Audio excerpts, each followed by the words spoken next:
All right, everybody, welcome in and welcome back. Season 4, episode 32, aka our 143rd show. Andy, this is be our last episode of season 4 since the regular Yeah. season of the club season is coming to an end. Well, has come to an end at Yes. this point. Yes. It's finally over. What a crazy year it has been for club football. For us, it's been a little bit up and down. For Barcelona, starting where they were and then achieving their triumph, at least domestically. You know, pretty happy. I think pretty happy overall. I imagine. Yeah, absolutely. Yeah. No complaints. Also, no news. It Mm. might be good news. I don't really know. I was talking to Z about this earlier. I find it funny this time of the year.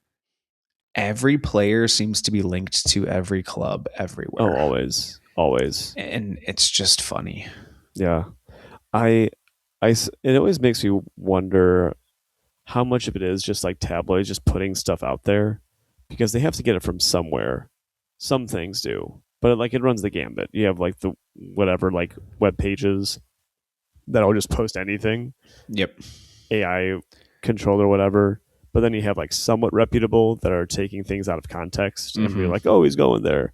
And then you have the reputable sources. So Yeah. yeah, it's nonstop. It's nonstop for sure. Yep. Definitely. So, Yeah. yep. No news right now for Barcelona. I'm really happy with the season overall. But Andy, it looks like there's some exciting transfer news for United. Yeah, so we're starting our business now of our midfield rebuild. I think it's pretty evident from our end that's where we need to go because Casemiro is leaving.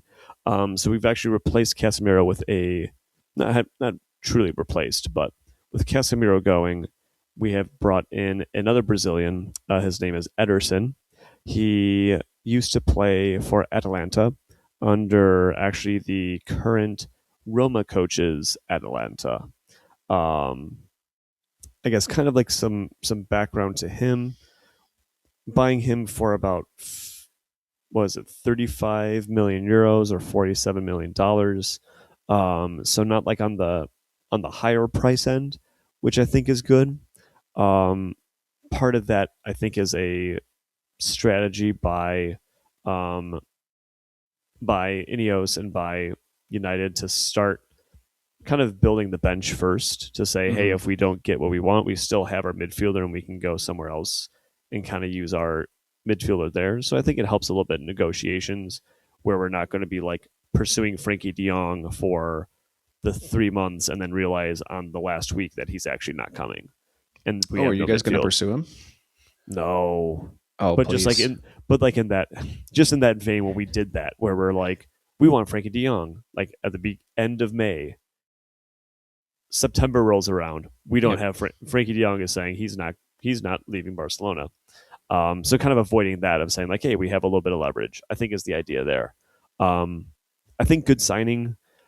What I've heard is that he is like, specifically from Carl Inca has said this from the Athletic, that he is basically a better version of Fred. And there was a time when Fred was doing decent in his certain role, Mm-hmm. but was really never a defensive midfielder. So imagine just actually a more defensive midfielder Mm-hmm. version of Fred, but still kind of the same pluses and minuses, just maybe a little bit more tactically aware of where to be.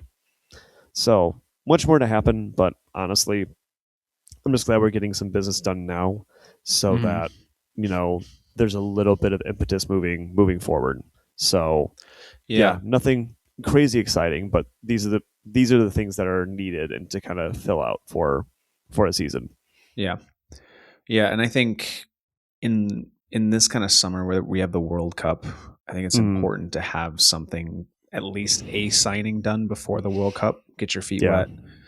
Clubs, players know that you're serious, and especially with Mm, somebody where you can be like, okay, this player signed. They don't have to worry about it. They are signed. They can go deal with their business at the World Cup and not have to deal with, oh, who am I going to be playing for come fall? Which, yep, players do their best to try to block that out, but it's hard when there's outside noise. It's hard to block it out completely. And I think it kind of sticks in the back of your mind a little bit. for sure. Well, I think so, because especially if they're thinking if I have a good World Cup, that means I can play for the club that I want to play at. It all Yep. makes sense. I think plus Yep. two, especially for teams that are playing in Europe, they need to fill out their bench and they need to fill it out quickly to compete in multiple fronts. So I Yep. think that's another aspect too. Is like you get one in, you have some reinforcements at least for the rest of the summer. So, but other than that, not a whole lot of news because the World Cup is upon us. So that's really dominating a lot of the discussion that's happening there. Yeah, definitely. Before we hit World Cup, though, we have not talked Champions League final, men's Champions That's League final. right. That is, yeah, the game overall not the most exciting Champions League Mm, final. I would say from like the core gameplay. I would say from a result, you can definitely say mm, it was exciting since it went to penalties. But it mm, wasn't one of those games where I felt like it was, two giants slugging it out in the sense of we saw like super high quality football back and forth, chances, great plays all over the mm. pitch. Like, I don't know. I just found it kind of ho hum. Yeah, yeah. I think sometimes kind of finals get that way, where I think Hmm. if you have two teams, well, I would say if at least in soccer, if there's at least one team that just kind of sits in and just kind of holds on for dear life, which I am talking about Arsenal. If Yeah, for those of you that absolutely. might not have Second half, guessed, especially second half and um, overtime. yeah, and like I get it. Like honestly, if you want to win, it's a very valid way of winning. So I'm not going to sit here and be like a purist to say like, oh, they shouldn't have done that. But in terms of like a spectacle, it's going to suffer definitely. Hmm. And I think it's interesting. But I guess I'll let you share more of your thoughts too on this. But I think it's interesting that Arsenal has kind of did a similar thing that they had done kind of all season in the Premier League, and then try to apply it for the Champions League. Yeah. But I don't know. What were your kind of other thoughts in watching and seeing how the game unfolded with Arsenal going up early and then hunkering in, trying to see out for PSG, and PSG finally knocking the door down, extra time to then penalties there.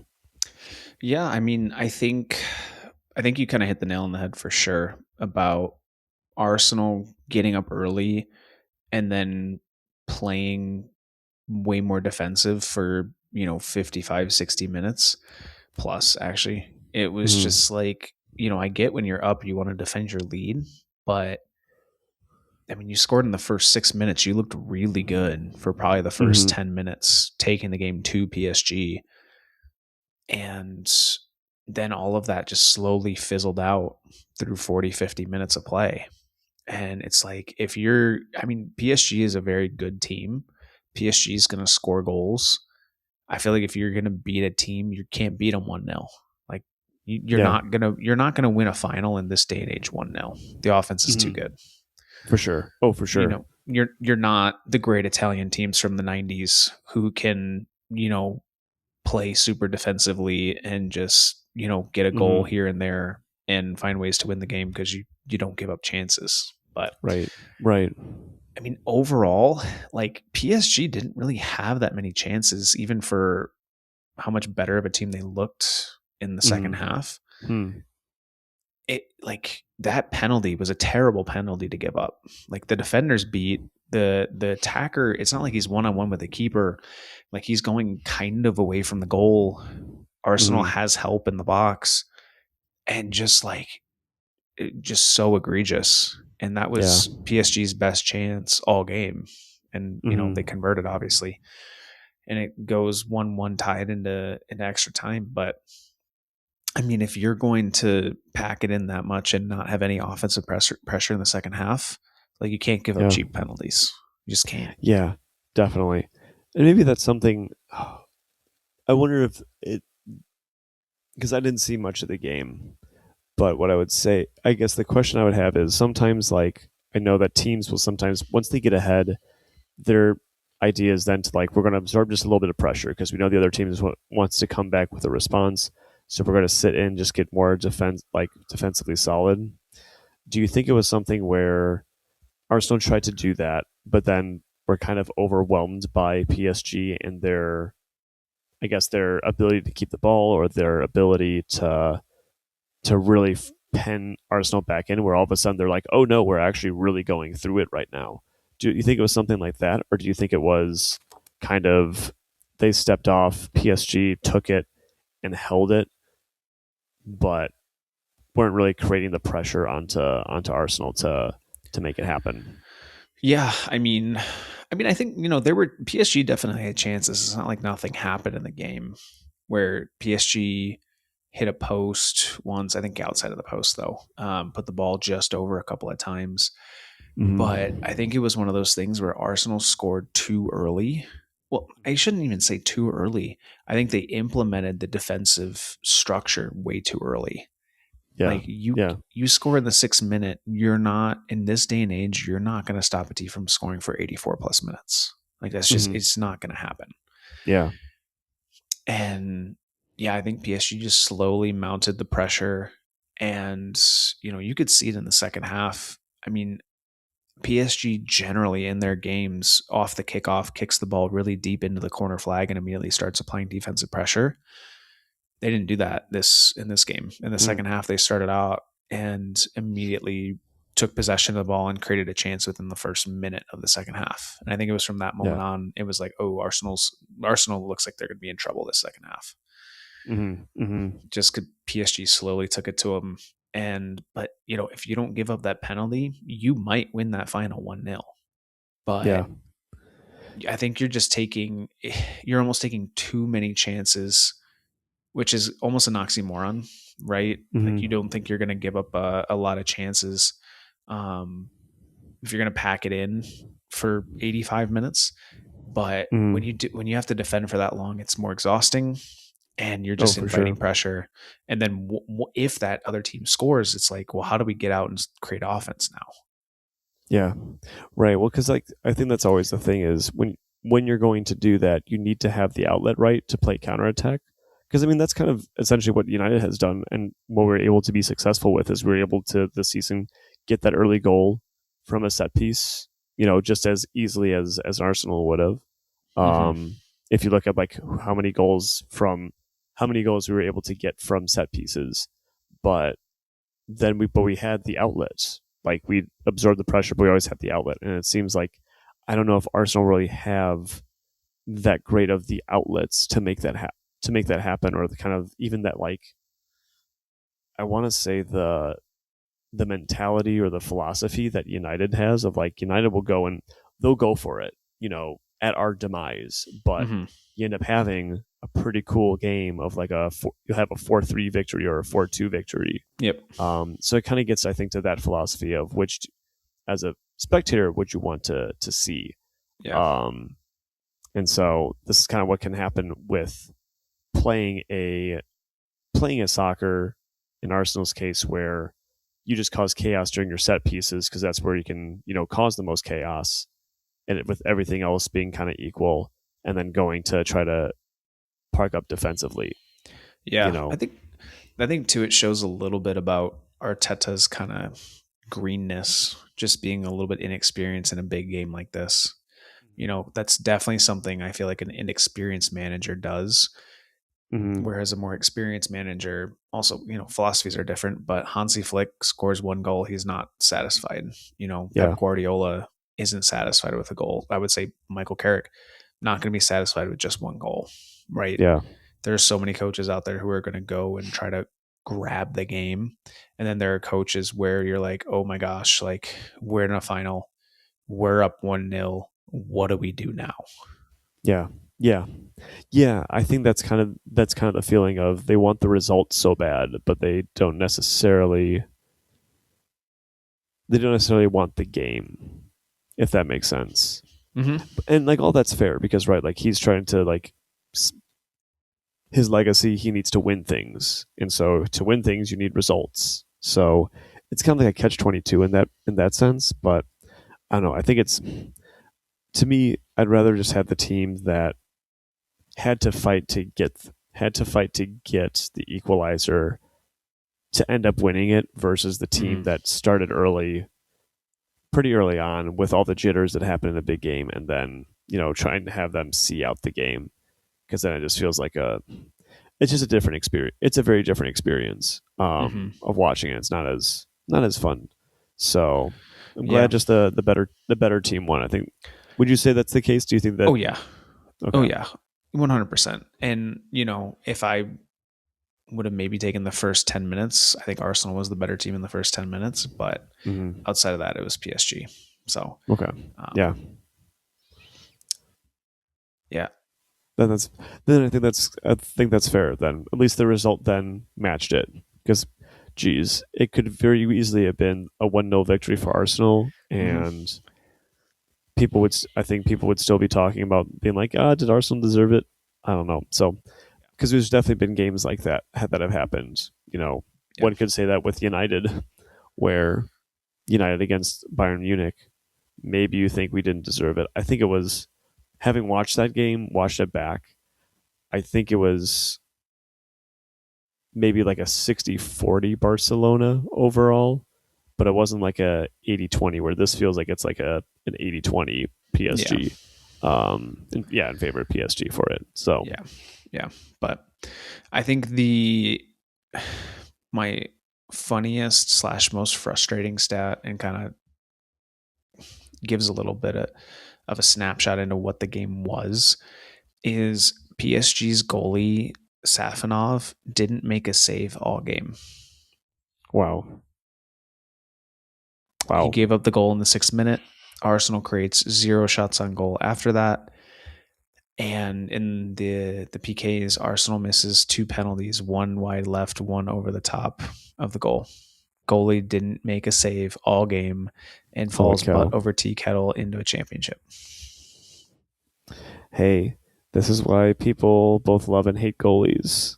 They love them because they let you play so that you don't have to play in goal. But the other part is then they just sit around there sometimes. Yeah. So, I'm wow. just like, Arsenal just like create offense, put Yeah. pressure on the goalie. And honestly, I was very unimpressed with both goalies in the shootout. Okay. And yeah, there ended up being 3 saves. But like I said, the PSG goalie made 2 of them, but they weren't saves. They were just misses. Yeah. I feel like they were leaving their line very early and kind of giving Hmm. the attacker where they were going too soon. Hmm. And yeah, Raya did make a nice save on Nuno Mendes, but that PK was middle to the right. Like it wasn't like Yeah. it was Like some amazing save. it wasn't a good penalty. Yeah. No, it wasn't. And you got to give credit to a goalie who makes a save and a penalty anyway. But like make these goalies make plays. Like neither of them looked good. They were leaving early, Hmm. which was basically just like leaving 2/3 to 3/4 of the goal open for these attackers if they just hit the open side. Yeah. And I was just like, yeah, I was just not impressed. Hmm. Yeah. Seems just like it was just a very, very underwhelming given that kind of Hmm. given the season kind of underwhelming. Yeah, just kind of underwhelming for a Champions League, which is kind of weird because this is PSG winning their second in a row, you Yeah, know. So I think that's I'm curious like what that kind of says about the champ in general for the Champions League, where that's yeah, going for it. yeah, yeah, for sure. So that is what I have with the Champions League. Andy, any final thoughts from you? No, I think just the best team won. Yep. So I'll Yeah, agreed. let for, let let that go where it may. Yep. Yep. Yep. All right. So we will Is it time see. to put a curtain on the club side and to go perfect, or it goes now to everything that's dominating, especially this country, in terms of sporting news. Yeah, it is. I think it is. I think it's time to put an end to the 25-26 domestic season. Lots of exciting things coming up in the next one, but I think it is time to close that curtain Hmm. Yeah, and for the World Cup to step up center stage as we transition to one of the most exciting tournaments in all of sports. this is so very true, and this is definitely one of the most, even for the World Cup. This is definitely they're saying this is the biggest World Cup for many reasons. One, Hmm. first one that's over multiple countries, Yep. first one with like an expanded team. Ugh. Um, yeah, that's exactly how I feel. Like what are we doing there? But I think too,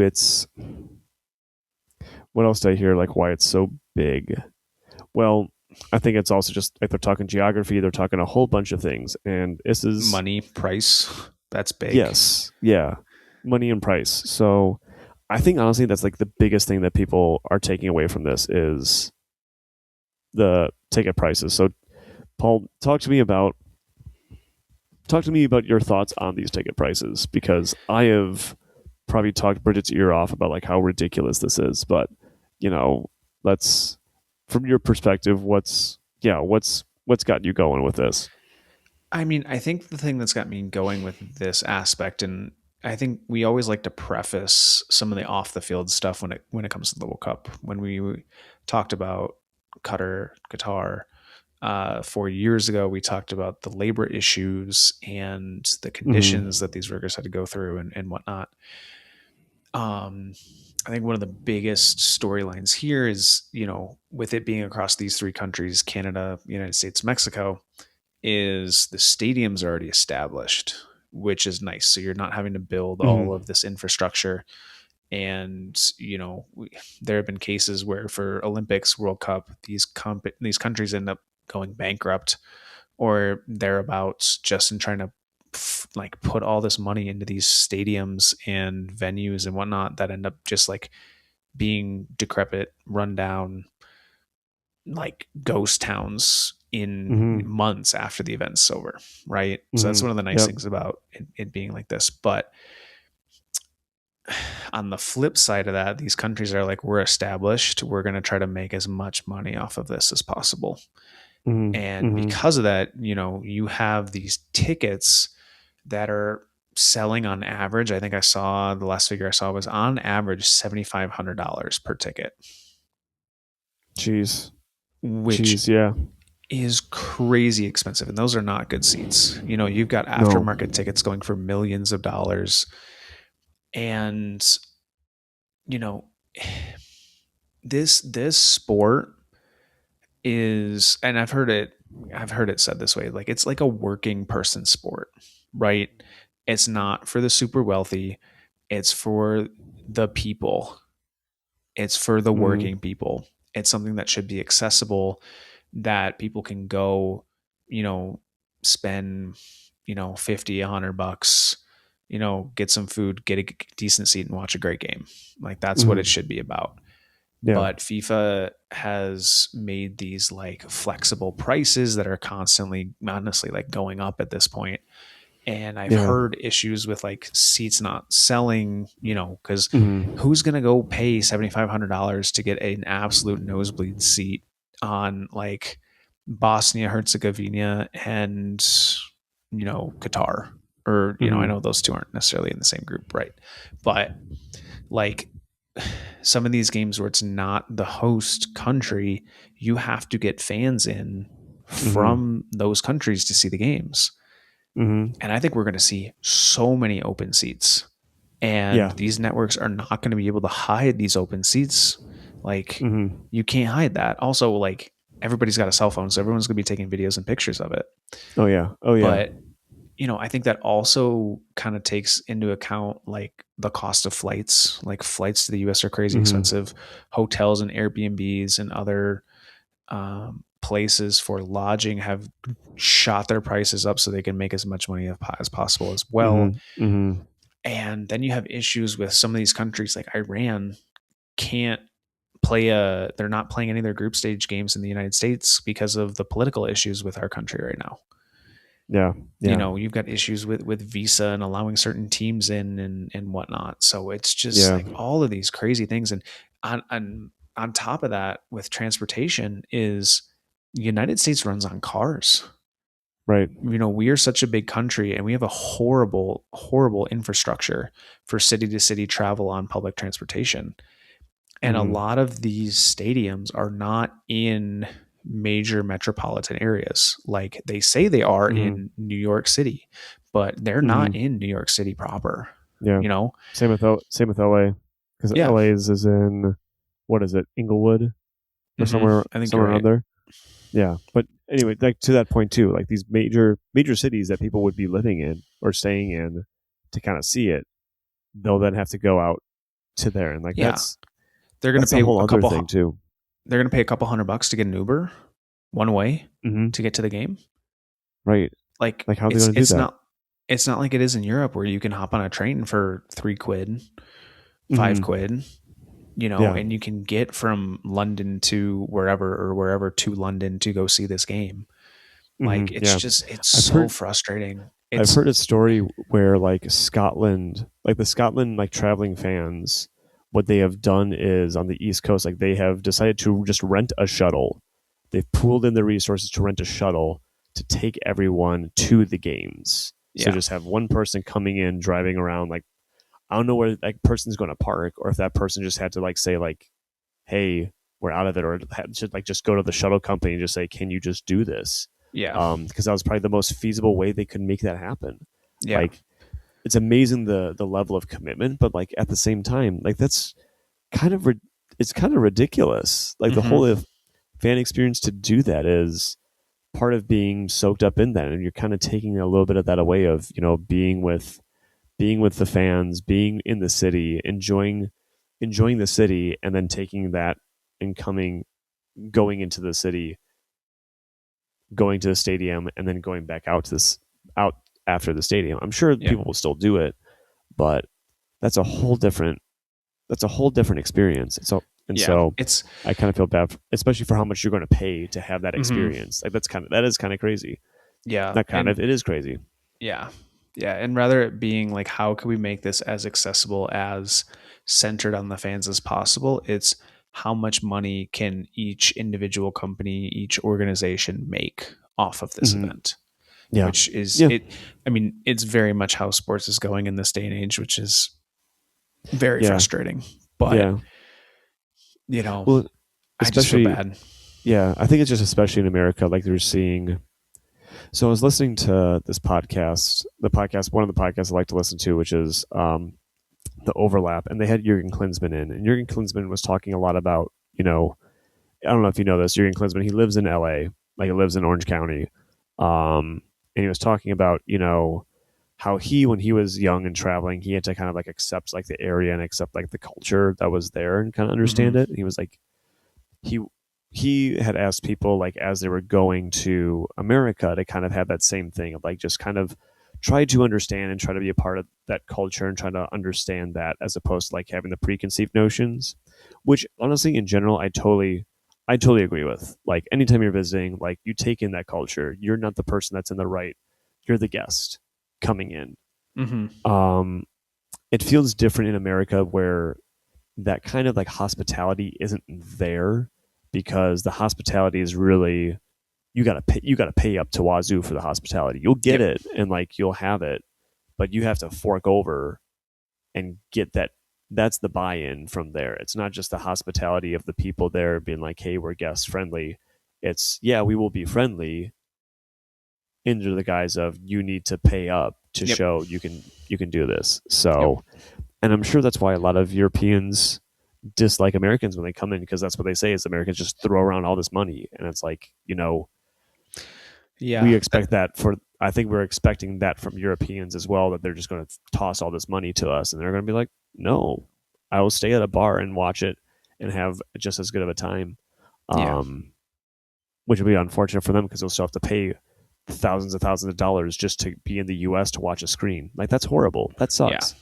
Yeah. Agreed. Agreed. So it's one of the many reasons, like, we're not going to get into the politics of what's going on in this country right now, but it's one of the many Mm-hmm. reasons why I want this World Cup from a stadium perspective, and seeing seats in a stadium. I want all the US stadiums to be empty.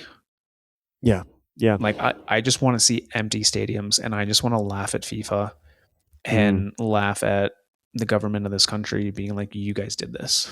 Yeah, yeah. Congratulations. Are you happy with yourselves? And I Mm-hmm. want Mexico stadiums to be packed. I want Canadian stadiums to be packed and look like, yeah, the US thinks they're all that in a bag of chips when it comes to soccer and hosting events Mm-hmm. and all this stuff. Well, guess what? We're not. Yeah. Fix it.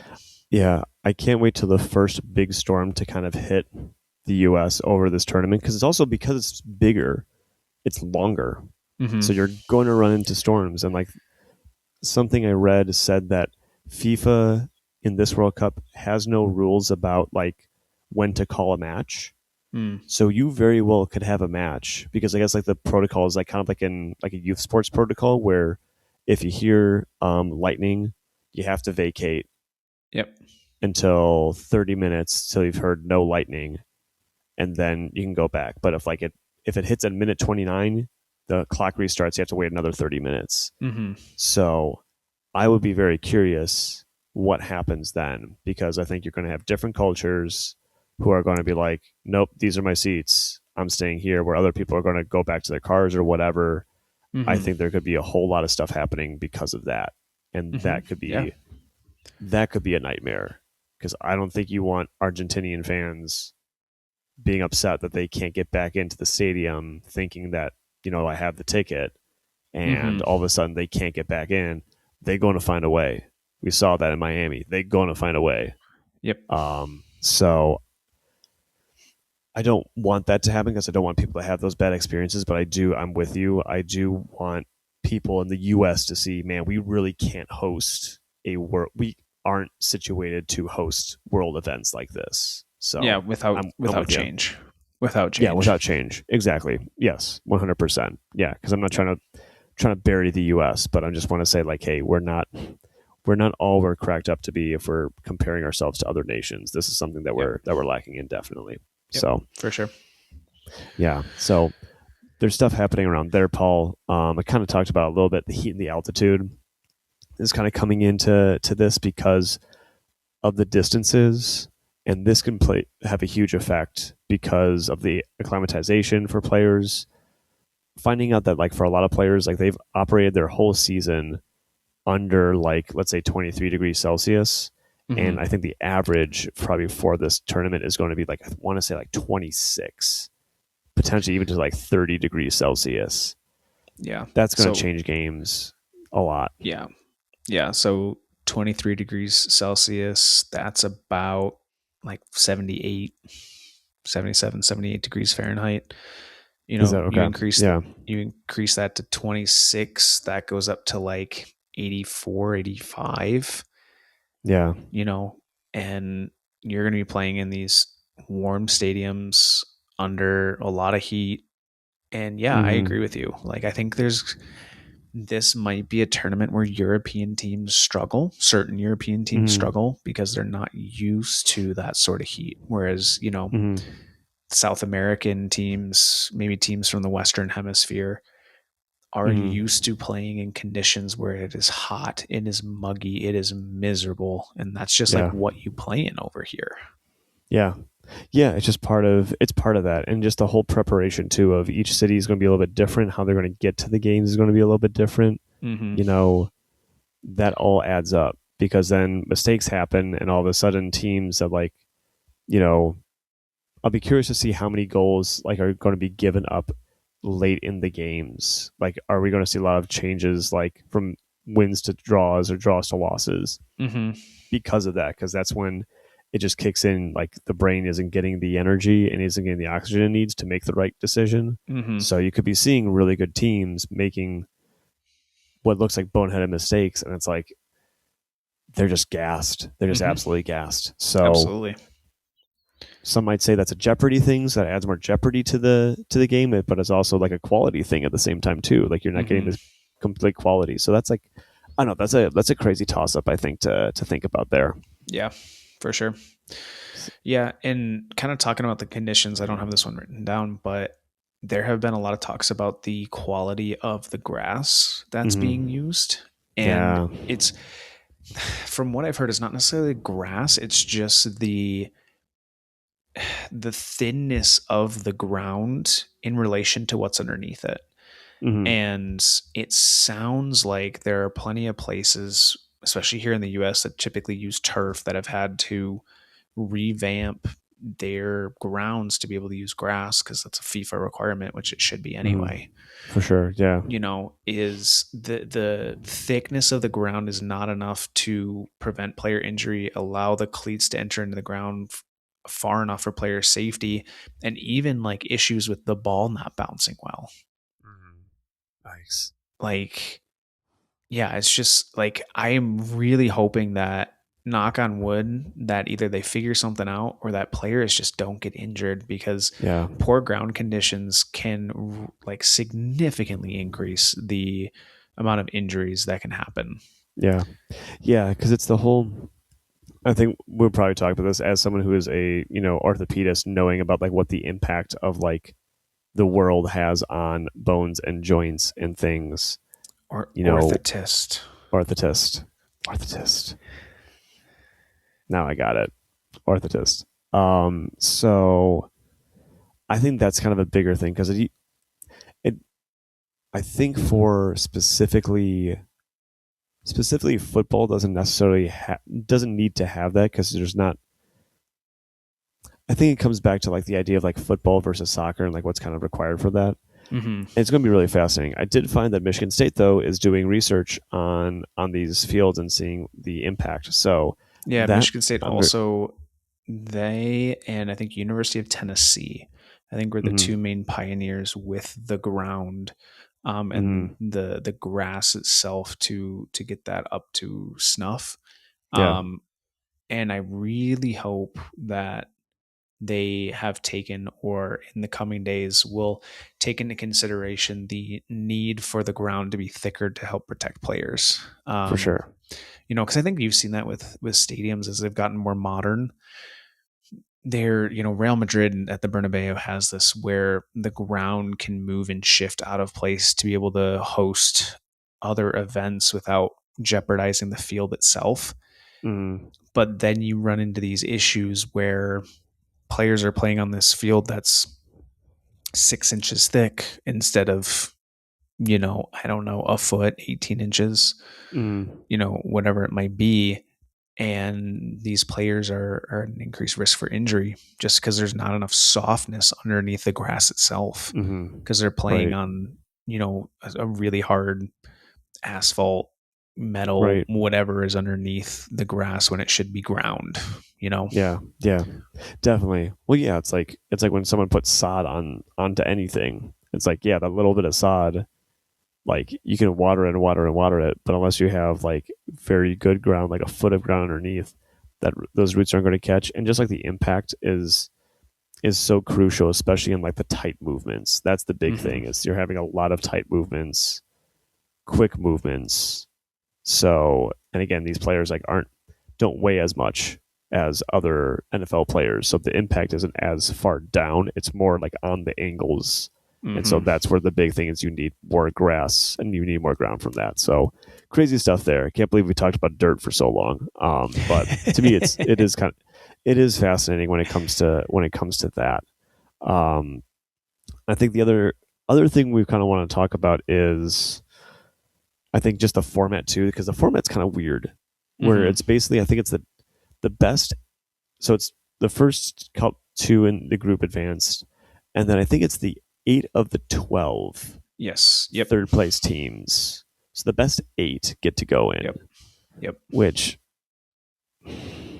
for me, I'm very much against expanding. I'm against expanding tournaments, to be Yeah. honest. I really am. I think there's certain formats that there's the right amount, and that when you go past it, it goes too far. And Yeah. I mean, I think this is going to go too far. March Madness is a great example of it. I mean, they're expanding to what, 72 teams or whatever, and it's like it is perfect at 64. And Yeah, they yeah, included like 68 for like the first four in, but like nobody really cares about those anyway. And it's like, hmm, stop. Like, yeah, we know you want more money, but stop. right, Like, yeah, we don't want to dilute the quality. And that's yeah, what's exactly going to happen with this tournament, with the World hmm, Cup, yeah, where you look at these teams and you look at these groups and you're like, man, like it just seems like a diluted product. hmm, And we're gonna have parity, that happens in every tournament, but yeah, like any parity that happens, like you've got teams in the past, like Germany being eliminated before the knockout stage or barely getting in, right? But hmm, like when you have like three teams that can get in from a group, hmm, like it ruins that parity. yeah.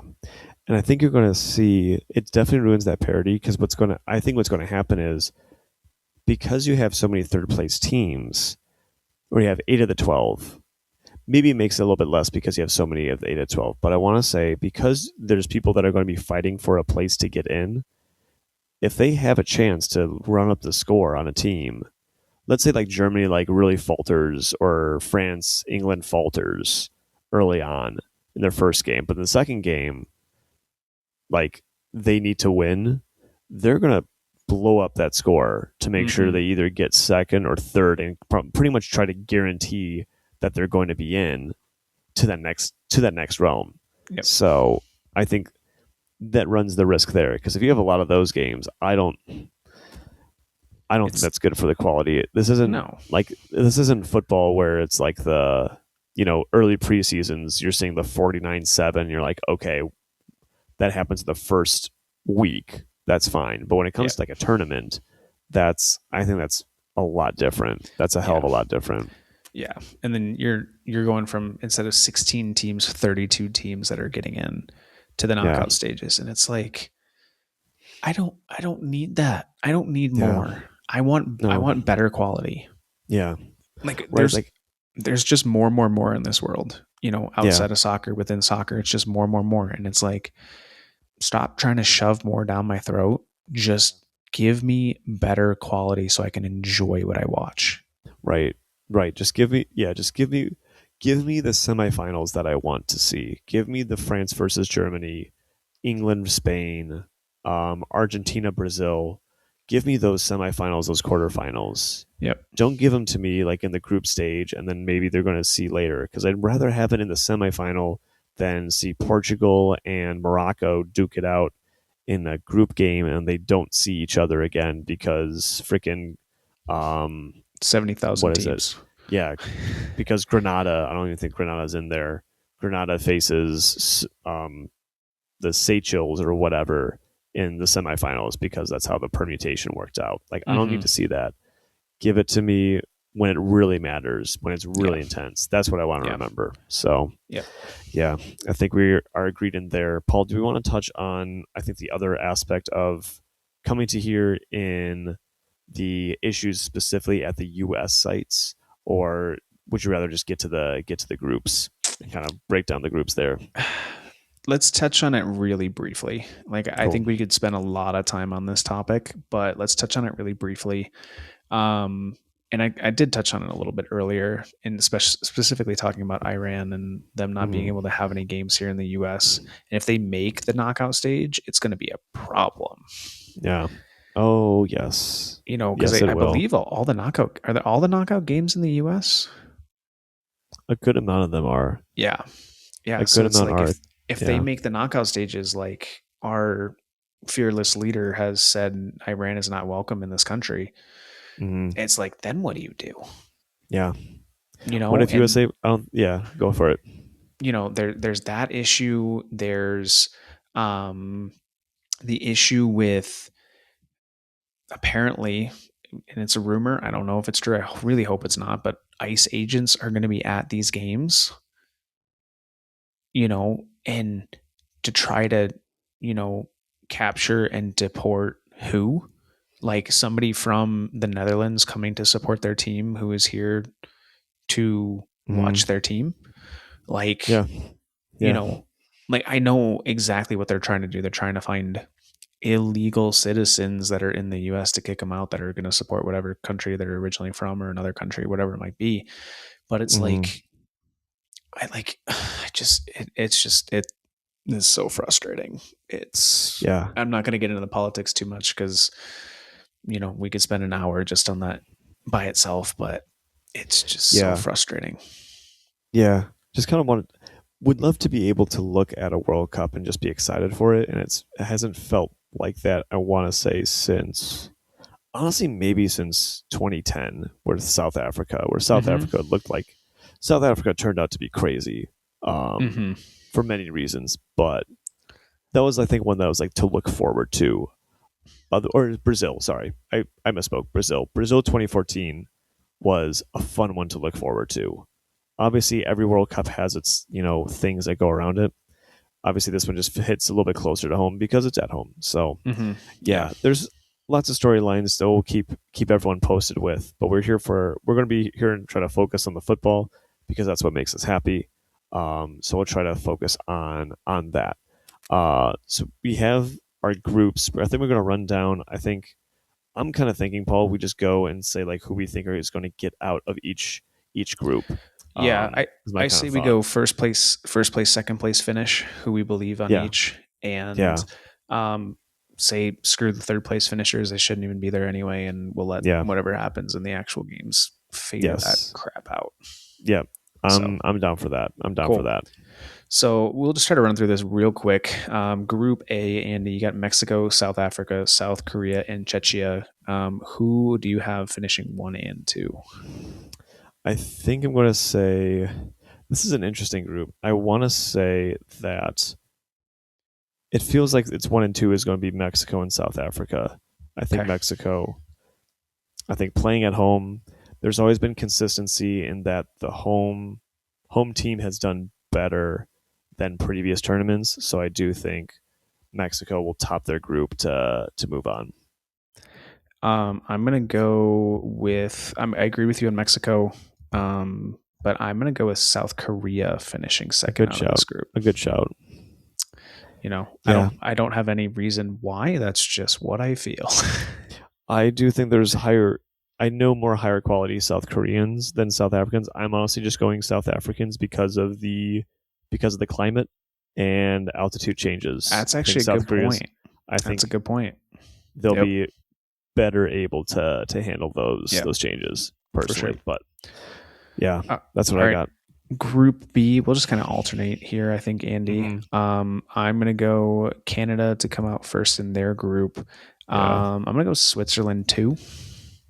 Again, yeah, don't really know why, but that's just what I'm gonna go with. yeah. I'll switch. I'm gonna say Switzerland first, and then Canada Okay. will get through. That Bosnia Herzegovina really hurts. Not trying to make a pun, but just that would have been Italy's spot. So I That's a I good really one. don't. Yeah, I didn't realize it until I started saying it. But yeah, I think that's where I'm going to go. I think Switzerland have still a good midfield. I think they'll go for it. Okay. All right. Group C: Brazil, Morocco, Haiti, Scotland. Andy, what are your choices? Okay, this is my team of the tournament. I think it's going to be Scotland. I don't think they win the group, but I think they come second. Okay. Who do you have So I think first then? no, I have to have Brazil. I think Yeah. it's going to be. I think Brazil will definitely do it. I'm hoping Scotland, but no, I'm still going to say two. They're going to have a party. They're there for it. Andy, I'm going to shock you. I am actually in agreement. Whoa. Yeah, I it yeah. hurts a little bit with given the success Morocco has had in the most recent World Cup anyway. Mm-hmm. But there's just I don't know, man. Maybe I've been watching what's his name, Alistair McAllister or whatever on social media too much. Yes. Um, if he has anything to say about it, everybody's getting battered and fried by Scotland. So Yes. I love it. I absolutely love it. Yeah, I just think they're they are going to be the fans that are just going to have the best time, and so I just hope that that the team can ride on that. yeah, Especially because I know there's one place in Boston has said they have brought over tenants, and tenants is specifically a Scottish beer. I am thinking they said they've got like kegs and kegs. Their whole basement is filled with it, and it's a pretty large space, like kind of like a space like the size of like a food hall. I do think Scotland will drink it dry the first game. Those they can put it down. I don't know yeah, if we're they ready can. for that. I don't know if I don't know if we realize how ready for that they are. But anyway, Yeah. we'll continue to Group D: Yes. USA, Paraguay, Australia, Turkey. I'm gonna go really dark horse. Here's another thing, Andy. I'm so fed up. Like politics aside, the Mm-hmm. politics of the United States soccer and its Yeah. federation on this whole like pay to play, like you're gonna do better if you pay more to advance yourself up the ranks. rather than Mm-hmm. getting high quality players. And I think it really hurts the United States as a footballing product because of that. Mm-hmm. Because of that, I want the United States to get eliminated as quickly as possible in this tournament. Yeah. And Yeah. I want there to be hopefully a revelation of, oh, we need to change. I Yeah. just want a lot of revelations and I want a lot of change. But soccer Yeah. specifically, I want the United States to hopefully realize we need to start looking at Europe and doing this how Europe does it, Mm-hmm. where kids play free for years and years and Mm-hmm. make it about the kids, make it about the players, and stop making this a money grab. Just stop. Yeah. So I'm Mm-hmm. probably going to be wrong in this, but I'm going Australia 1 Mm-hmm. and I'm going Paraguay 2. Well, skipping over Turkey. See, I am Mm-hmm. actually going to go. I think Turkey is going to go. I think they're going to be 1. Okay. Paraguay 2. All right. Paraguay has some snappy players from what I heard on Men in Blazers, and so Mm-hmm. I think that plus they're a Western Hemisphere team. I think Western Hemisphere teams are going to probably do better Yeah. to kind of move forward. So that's who I got for my Perfect. Yeah. spot there. To be fair, listeners, I still think the United States is qualifying as one of those stupid third place teams. Mm-hmm. But again, it's going to be hate watching, and I feel kind of bad hate watching against my own country, and it's I will feel bad for some of the players, Mm-hmm. but it's just the the federation that governs the United States soccer just needs to wake up and Yeah. stop just grabbing for money. Yeah, I think so. Yeah, I'm with you. And I hope all the fans realize, wow, we're not that great at soccer. Because Yeah. every time the World Cup rolls around, everyone's like, we're the greatest soccer power in the world. Like watching a video on people going over how Mm-hmm. Weston McKennie, Giovanni Reyna, and Christian Pulisic are some of the best players in the world and are going to carry this Oh United my States God. team. I'm like, have you Weston McKennie watched? couldn't dribble himself out of a wet paper bag. Like, he is trash. I'm still pissed at him talking Plus shit two. about Italian food. Excuse me, talking crap about Italian food in front of Italians. Like, the whole Yeah. disrespect there. He can Yeah, and go asking for take a ranch long on walk. pizza. Yeah, he can take a long walk off a short pier. So if he's on the team, absolutely 4th place for USA in Group D, 100%. Snaps, snaps, snaps. Those are plus twos all around. Those are great. Um, yeah. So yeah, it'll be interesting. It'll be interesting. But Andy, moving on to Group Mm-hmm. E, we have Germany, Curacao, Ivory Coast, and Ecuador. Mm-hmm. Who you got?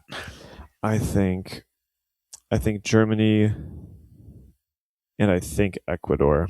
Okay. I'm sorry, Ivory Coast. I do want them in, but I think it's just going to be might be tough. I think it just might be tough to get out from Germany. I think is looking quite strong this year. Mm-hmm. I am going Germany 1, Ivory Coast 2. I think the victory over France in the prelims propels them and gives them great confidence. By the way, that was a crazy game. Mm-hmm. It gives them great confidence going into this tournament. So that's who I have there. Yeah, I think they can shock. I hope they do. Yep. All right. Group F, Andy: Netherlands, Japan, Sweden, Tunisia. That's a tough one. I'll go first here. So I'm going Netherlands 1. Give me Sweden 2. I think I'm going to say yes to both of those. I can see this flipping. I can see this completely flipping, but I do want to say Netherlands and Sweden. Just two powerhouses. I just can't see it any other way. Yeah, I mean, I've always liked, I don't know why, but for whatever reason, like Japanese and like the South Korea teams, every World Cup I root for them. They're really and I good. don't know why, I just do. Mm-hmm. Maybe it's the respect that they have for each other, their fans, their coaches, the opposing teams. Like they're always so respectful. Maybe that's it. Mm-hmm. I don't know. Yeah, I just always root for them. So I hope I'm wrong. Yeah, I'm with you there. So we got Belgium, Egypt, Iran, and New Zealand. I'm gonna say Egypt, and I'm gonna say Belgium. Okay. Egypt 1, I'm going yeah, Belgium 2. yeah. I'm gonna go Egypt 1, and I'm gonna go Iran 2, just for the Wow, story, just for the vibes, just for the just for the storylines. vibes. You know what? I'd be so here for that. And you know what? Yeah, I might be rooting for them. Who Yeah, knows? yeah, Um, Call me un-American. I don't care. I live here. I pay taxes here. That's fine. yeah. Don't care. Um, don't care. Don't care. Okay. I don't care. All right. So we have Group H: Spain, Cabo Verde. Is do they speak Spanish in Cape Verde? Great question. Give me a second. As you're looking that up, the rest of the group Portuguese. Portuguese. Portuguese. Okay, so that's where the Cabo. Okay, Cabo Verde is perfect. Um, okay, so Cabo Verde, Saudi Arabia, Uruguay. I think this is kind of easy. I think it's Spain, Uruguay. I think that's. Oh, Yeah. jeez, what the? Oh, that's going to be a really. Cabo Verde and Saudi Arabia could really have a stinker. Yeah. Now, I mean, same as granted, Saudi Arabia, yeah. in the first game of the last World Cup, or at least Argentina's first game, they upset Argentina. They did. They did. That was 4 years ago. Yeah, Somehow, it is. Yep. But it's I crazy to agree. think about. Yeah, I'm going same Spain, Uruguay. Yeah, for those two for sure. So, yeah. Group I: France, Senegal, Iraq, Norway. I'm going to Um, go. I'm personally going to say Senegal is going to be first. France will be wow. second. Sorry. Acclimatization, baby. Who did you say was second? France. I think we're going Okay. to go France second. Yeah. I am going to flip that. But I would love for you to be right. I think Senegal. I'm gonna say Senegal is a dark horse here. I'm gonna say Mm-hmm. they're the dark horse to make a deep run. Vibes. That's all I Yeah. got for you. Vibes. Hey, they're co Afcon winners. Mm-hmm. Jury's still out who the actual winner is, but Yeah. they have the trophy. So Yep. I don't think they're giving it up anytime soon. Yeah. So Group J: Argentina, Algeria, Austria, Jordan. All the A teams. Yeah, and then J. Yep. I mean, obviously Argentina is going to be first out of this. I Yeah. don't see any other way. Yep. Um, Who's number Algeria. 2? It should Algeria. be Austria, but I'm going to say Algeria. Um, It should be I Austria, but yeah. I am the same way. I agree. yeah, I just think I'm just thinking. Honestly, I'm thinking of very pasty white countries. It's going to be very hard. Wait, Mm-hmm. is Dorgu from? No, Dorgu plays for Denmark. Never mind. Never mind. Have we hit Denmark yet? Denmark's not in, Andy. They're not in. No. Scotland Oh eliminated shoot! them. Oh, that's right. They did. That's right. They did. Okay, so they must have been playing a friendly or something weird. Okay. Mm-hmm. Anyway. Group K: Portugal, Dominican Republic, Congo, Uzbekistan, and Colombia. Um, I think this is Portugal, Colombia. I actually think I think Portugal is going to win this World Cup. To your chagrin, Wow. I think Portugal is going to do it. I don't think Portugal is going to win it, but I agree with you that they are going to win this group. Yeah, yeah. Um, Something's just telling me that they've something's telling me that they've got it. They have the right creative players. They got hardworking players. They have quality. Yeah, something's just telling me they got yeah, pace. I don't know. They could be deadly. yeah. Um, By the way, can we agree Group L is probably the group of death? yes, it is. It absolutely Yeah, is. This is a yeah, tough group yep. because you have perennials in Croatia who just do good in tournaments. They do. Ghana, yeah, Ghana isn't a sleeper or is a sleeper. Panama's I think actually no, I think Ghana's actually the worst out of Panama. I want it to be England to get out of Group L, and I want it to win it. But honestly, they could have a repeat of the Brazil tournament where they end up last, just because. So I'm going to say England, Panama.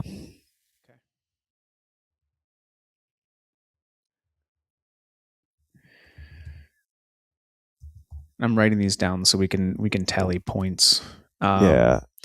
I'm gonna go.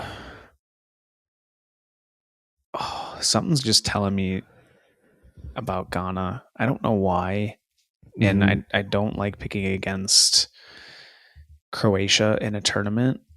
But again, it's one of those things where you think about environment that these games are being played in, and Mm-hmm. for whatever reason, I think England won, Ghana 2. Yeah. I So think that's a fair shout. I think it's a fair shout. yeah. So Wow. so listeners, we've got these written down, so we're gonna keep track of these as the tournament goes on, and we'll do a tally of points from Mm-hmm. the group stages. So I think how we've done it in the past, Andy, is if you get the team going out of the group right, you get a point, and if you Mm-hmm. get their place getting out of the group, you get a second point. Yeah, Um, that works. with this tournament being the way that it is, I think we should not count if these teams finish in third because they should be eliminated if Mm-hmm. this was a real World Cup. So Yeah, I'm top fair. two finishers count only. Perfect. Yeah, I'm okay with that. I'm okay with that. So Cool. Sweet. That rounds us off on how we're do we doing the groups. do we want to do it how we did it 4 years ago where the winner got like whatever amount of money and donated it to a human rights organization of their choice? Yeah, I like that. I think that's cool. Yeah. Cool. Awesome. Yeah, so that is where we are at, listeners. I'm excited to watch the soccer. Mm-hmm. I just wish again the product wasn't so diluted. Yep, I agree. I wish. Yeah, I agree. I definitely agree. But let's go to our final segment of the Super Sub Super Duds, kind of recapping everything that's happening. Paul, who is your Super Sub and Super Dud? Yeah. So I think just I didn't get very deep this week. PSG fans super sub for winning back to back, especially for all of the heartache that they had had in years up to the last couple. I'm not a PSG fan in the slightest, but for a lot of these fans who have followed this club for years and years and years, for them to see success, it's about the fans. So, I can't fault anybody for being a PSG fan. So I'm happy that they have found success in these last couple of years for sure. So, um, That was a nice super. letter to Chris, Paul. That was a nice letter to Chris. Oh gosh, dude, he follows PSG so little. They win the Champions League, and I get a DM on Instagram with him in his PSG jersey going, Ale! And I'm like, bro, you're such a fake PSG fan. It's not even funny. Pourquoi pas Um, PSG? Pourquoi pas? yeah, whatever that means. Why PSG? I don't know if I probably butchered that saying that, but all right. So that's for Sounded your good to Super me. Sub. Yeah, Perfect. super dud. Just feel bad for the Arsenal fans, and I know you probably don't because they're your rival, and that's fine. Um, but it sucks being a fan. You get all the way to the final, you lead in the final, and you just kind of watch the game slowly slip out of your hands like grains of sand falling between your fingertips. Mm-hmm. So Mm-hmm. that's tough for them. But tactically, the Arsenal attack just packing it in and creating technically one shot on goal that ended up in a goal, but not enough shots on goal to even warrant a save from the opposing goalkeeper is a piss poor effort, in my opinion. Mm-hmm. Yeah, I agree. So, Could not agree more there. So rightfully deserved. For Super Sub and Super Dud, I focus more on the World Cup. My Super Sub is that the After the Whistle podcast is back. This is the podcast with Rebecca Lowe and Brendan Hunt I love these Who's two dearly. who? Brendan Who are Hunt they was for? the Go ahead. Sorry. Yep. I was going to say Brendan Hunt. He is Coach Beard from Ted Lasso. He was also in Chicago. He did something. He did a show on the Beatles, which I was blessed to be able to attend and absolutely loved it. And he's from Chicago as well, so I have a large affinity to him. And then Rebecca Lowe, who I do think is the best sports announcer out there. Yes, am I biased? Sure, but I think it's true. She blends charisma and um, astuteness and knowledge in just like a perfect way. I think it's great. But in this one, we get to see kind of her real side and like how passionate and like how much of a fan she really is, Yeah. and it's great. And Brendan Hunt is just hilarious. Yep. Like I giggle all the time, and it's great. So it's something that makes me very very happy, and it only comes once every 2 years because they do the Women's World Cup as well. Yeah. And I get it just makes me very happy. So I'm so here for it. Fantastic. Super dud. I'm actually going to say stuff's making its rounds on the interwebs about Europeans finding out about our other fast food that they may not know about. Mm-hmm. One was a German fan who discovered Taco Bell and talked about it like this was life changing, and it's like it can be, yes. In not the right ways though.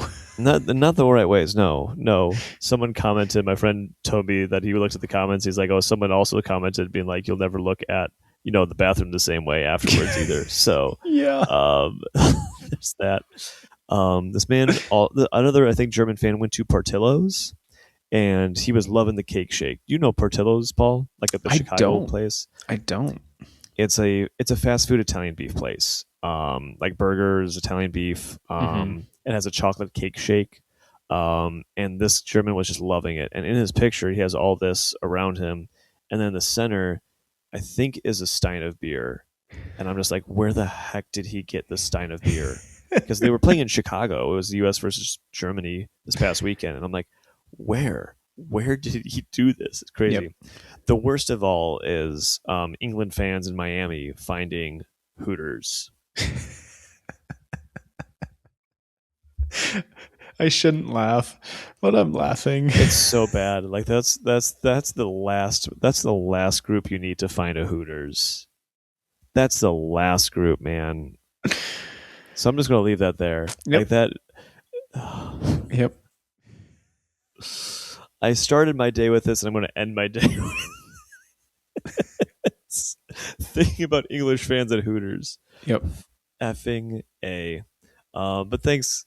We'll wrap it up here before I cry myself to sleep. But guys and gals, and all, thanks for listening in. Really appreciate you hanging with us. We will be back in the next couple weeks when we're talking some World Cup action and getting more into it. But yeah, I hope you're excited for this U.S. Mexico Canada themed World Cup. It's going to have events. That's all I can say. It will definitely be eventful. Yes. But until then, we'll talk about that events. I have been Andy. Paul has been Paul. And with that, I'm wishing you all a big old bye. Bye.